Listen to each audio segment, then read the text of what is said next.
तो झारखंड राज्य काहे बना है? झालमुड़ी बेचने के लिए? झारखंड राज्य चिनिया बादाम बेचने के लिए बना है? बताइए, कोई गलत नहीं है। जिनको बुरा लगता है लगे, हम अपने स्टैंड में कायम हैं। हमारा स्टेटमेंट कभी नहीं बदलेगा। जिनको पेट में दर्द हो होने दीजिए। उतना तो छोड़िए, आपका बगल का जो विधायक है सुदीप सोनू, जितना जो चकता पुचकता है उसको पूछिए कहाँ से चकता, सब हमारा भाषण को बिगड़ता है। ये नारा भले पुराना है, लेकिन इस नारे को जिंदा करने वाला शख्स हम है। पूछिए माननीय मुख्यमंत्री को। तो फिर आप देख लीजिएगा हम लोग क्या करेंगे, वो बताने की जरूरत नहीं। जब हम लोग कुछ है नहीं और मंत्री संतरी को पीछे रास्ते में रखनी है, अगर कुछ हो जाएंगे तो बस सोच के देखिएगा क्या करेंगे।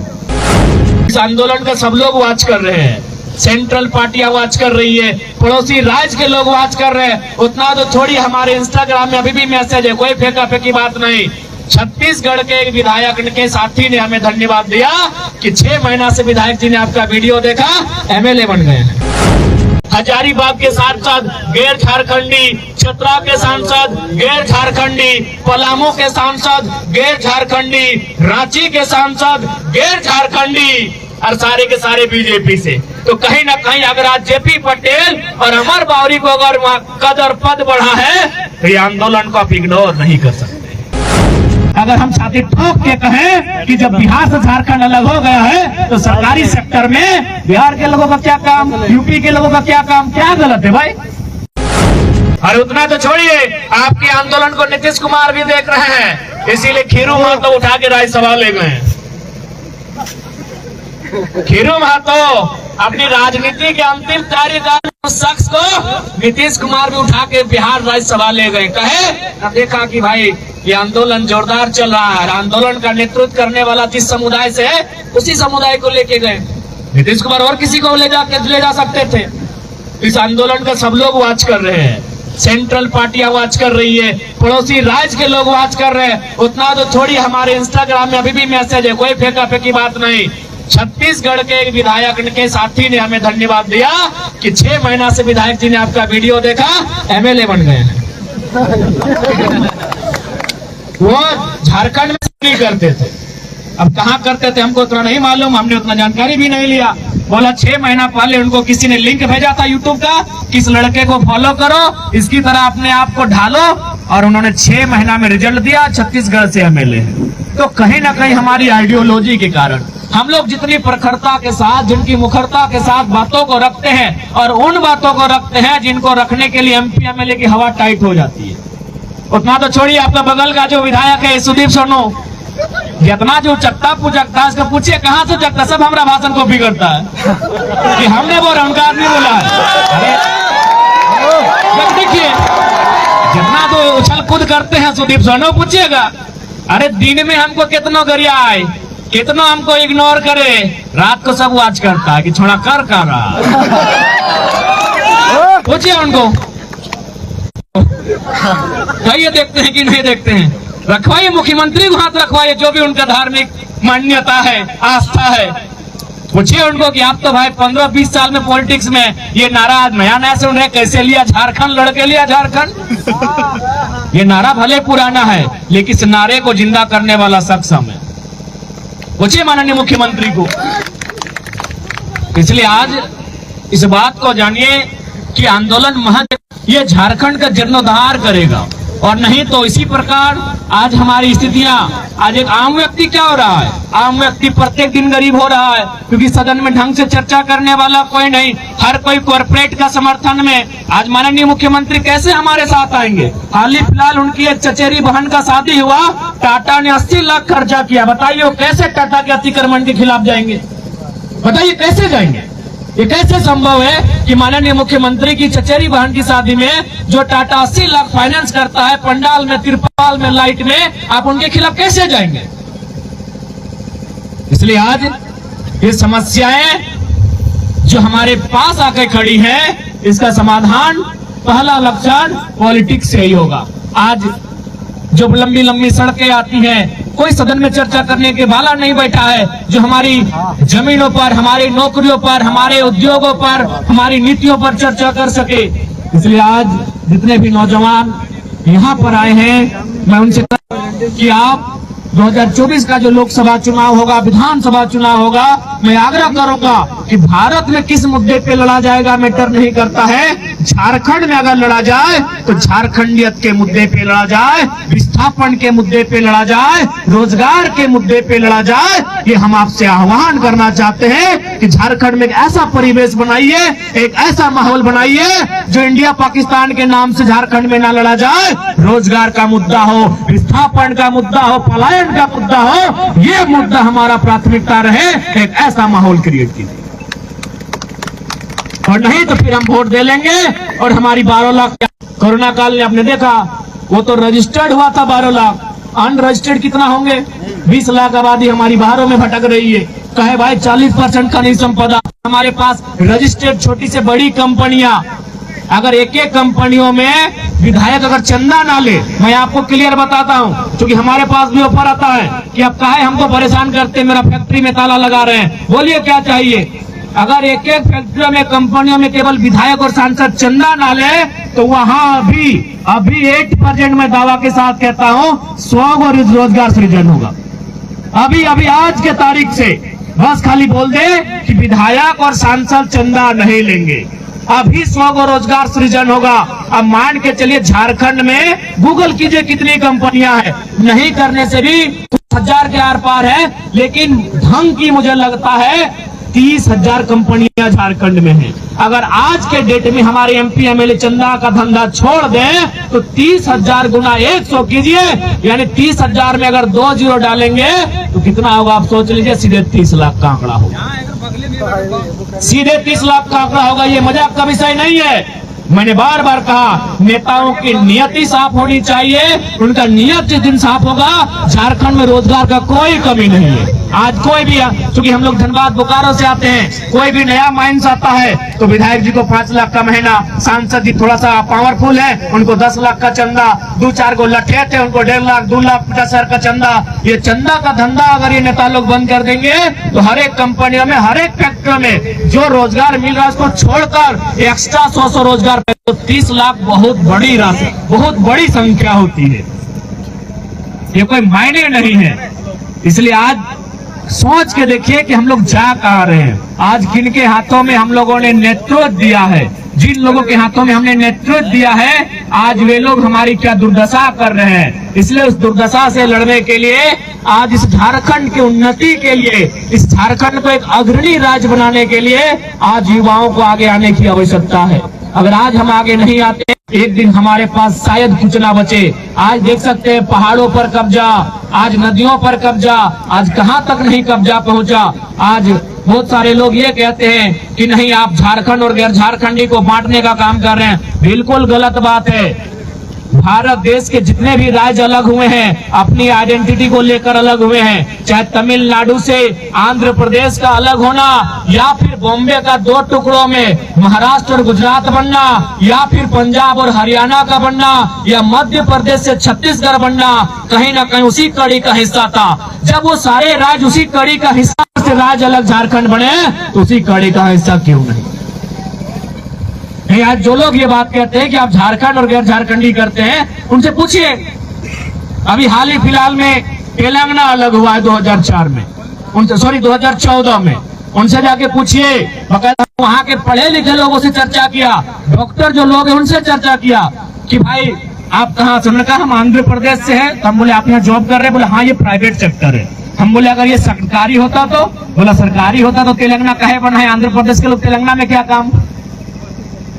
तो ठीक उसी प्रकार अगर हम छाती ठोक के कहें कि जब बिहार से झारखंड अलग हो गया है तो सरकारी सेक्टर में बिहार के लोगों का क्या काम, यूपी के लोगों का क्या काम? क्या गलत है भाई? कहने में कौन सा डर, कौन सा झारखंडी गैर झारखंडी काहे राज्य अलग बना है? बताइए, काहे राज्य अलग बना है? अभी हाल फिलहाल आप पेपर में देखे होंगे कि हमारी गांव की जो पीसी सड़क, उसमें भी 90% ठेकेदार यूपी बिहार के। तो झारखंड राज्य काहे बना है? झालमुड़ी बेचने के लिए?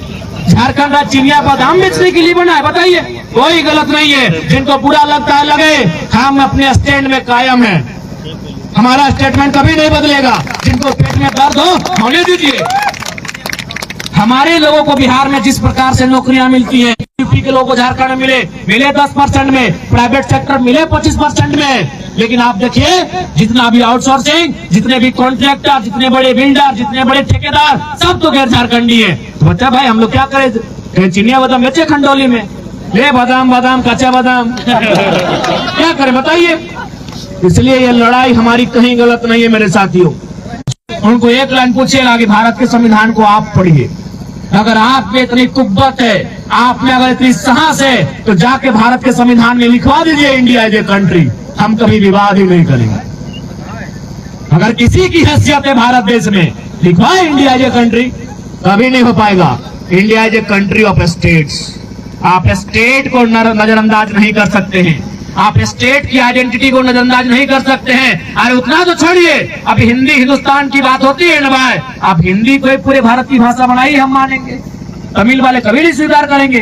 काहे स्वीकार करेंगे? उनका अपना तर्क है कि तमिल भाषा हिंदी से प्राचीन भाषा है कि नहीं? ये भारत की यही खूबसूरती है कि विविधताओं में एकता, सभी की विविधताएं हैं, उनको संभाल के समेट के रखिए। लेकिन आप किसी आइडेंटिटी के नाम पर किसी एक को डैमेज करेंगे, ये कोई स्वीकार नहीं करेगा। जब गुजरात की आइडेंटिटी है, अभी हाल फिलहाल हमारे एक साथी का गुजरात में सिलेक्शन हुआ था, इंटरव्यू गुजराती लिट में पटक दिया, जाओ न पढ़ेगा ना इंटरव्यू में जाएगा, ना वो पढ़ेगा ना इंटरव्यू में जाएगा। अभी भाषा की बात आती है, अभी सिंपल 28 तारीख को और 4 तारीख को सीजीएल का एग्जाम है ना भाई, झारखंड का एग्जाम है। अगर वहां सवाल ये पूछा कि बोधनी ढेकिया कूटा ले, ढेकिया कूटते कूटते कानी अंगरिया छछाए ले, राजस्थान के आदमी का समझ में आएगा बताइए? आप बताइए, सवाल तो यही होता है। अरे भाई परीक्षा में क्या सवाल होता है? यही होता है, एक कहानी का सार होता है, आंसर देना होता है, इसी पर चल होता है। बाकी कितना भी राज्य जो है गुजराती में, बंगाली में, मराठी में सवाल लिया जाता है, देखिए इसी प्रकार लोक कथाएं होती है, उनके आंसर करना होता है, उनकी भाषा उनको समझ में आती है। तो बताइए कौन समझता कि बदनी ढाकिया कोटा या कुटाई ले ले? ये समझता? असम का आदमी समझता? नहीं समझता। तो ये है भाषा की ताकत। इसलिए भाषा के प्रति बिल्कुल कट्टर होना पड़ेगा। हम सम्मान सभी भाषा का करते हैं, लेकिन भैया कानूनी मान्यता उन्हीं भाषाओं को मिलेगी। नहीं होता है झारखंड में, जिला वाइज दीजिए, बुद्धिजीवियों की बैठक बुलाइए, लेकिन आप झारखंड की आइडेंटिटी को इस प्रकार तोहिन नहीं कर सकते हैं। यदि आज झारखंड की आइडेंटिटी तोहिन हुई और अगर हम चुप बैठे, आज तो 20 लाख लोग बाहर हैं, कल वो कहीं 40 लाख की संख्या ना पार करें। और आप जाके देखिए, आपके कोयला के खदानों में, आपकी इन 50,000 फैक्ट्रियों में कहाँ के लोग हैं? उतना तो छोड़िए, आप जो बड़े बड़े विश्वविद्यालय वहां जाके देखिए। अच्छा एक बात बताइए, यहाँ बाहरी भीतरी की बात होती है, क्या हमने गिरिडीह के डीसी को कभी कहा कि डीसी गो बैक? नहीं कहा, क्योंकि भाई ये सेंट्रल वैकेंसी है, ये फर्स्ट ग्रेड की वैकेंसी है। क्या हमने कहा? या फिर बिनो भाई में जो प्रोफेसर हैं उनको कहा के चले जाइए? कहा? नहीं कहा, क्योंकि वो नेट जेआरएफ वाले हैं, सेंट्रल वैकेंसी है। अब यदि कोई टीजीटी की नौकरी में आएगा, कोई चपरासी बन के आएगा, कोई दरोगा बन के आएगा, तो विरोध करे कि नहीं करे? बताइए क्या भाई? हमने बताइए कब डीसी का विरोध किया? बताइए हमने यूनिवर्सिटी के प्रोफेसर का कब विरोध किया? अब टीजीटी में भी आप लोग आएंगे, पीजीटी में भी आप लोग आएंगे, तो हम लोग हाथ छिलते हैं? नहीं वही आपको हम लोग हाथ छिलते हैं। अब चपरासी में भी आप आइएगा, जमादार में भी आप आइएगा, हवलदार में भी आप आइएगा, तो हम लोग क्या करेंगे? घंटी बजाएंगे। रिश्तेदार रहते होंगे, कर्नाटक में रहते हैं, महाराष्ट्र में रहते हैं, पूछिए क्या कंडीशन है? पूछिए भाई, गुजरात में रहते हैं, पूछिए क्या कंडीशन है? यानी इनको दर्द होता है केवल झारखंड से, कि झारखंड ही कुछ ना मांगे। कहे ना 40% कोयला, 40% खनिज संपदा, कोयला, अवरक, ढका, पत्थर सब यहाँ है, यही इनको दर्द होता है। आज हमारे लोग, हम बिल्कुल महाराष्ट्र में खड़े थे, हमने मराठी लोगों के बीच कहा कि देखिए आपके सामने हम कहेंगे, आपके महाराष्ट्र के लोग हमारे झारखंड में रहते हैं, लगभग हम 50 लोगों को जानते हैं, लेकिन वो 50 के 50 एचआर हैं, जीएम हैं। हमारे वहां के 5 लाख लोग आपके महाराष्ट्र में रहते हैं, सारे लेबर बन के रहते हैं, सारे लेबर बन के रहते हैं।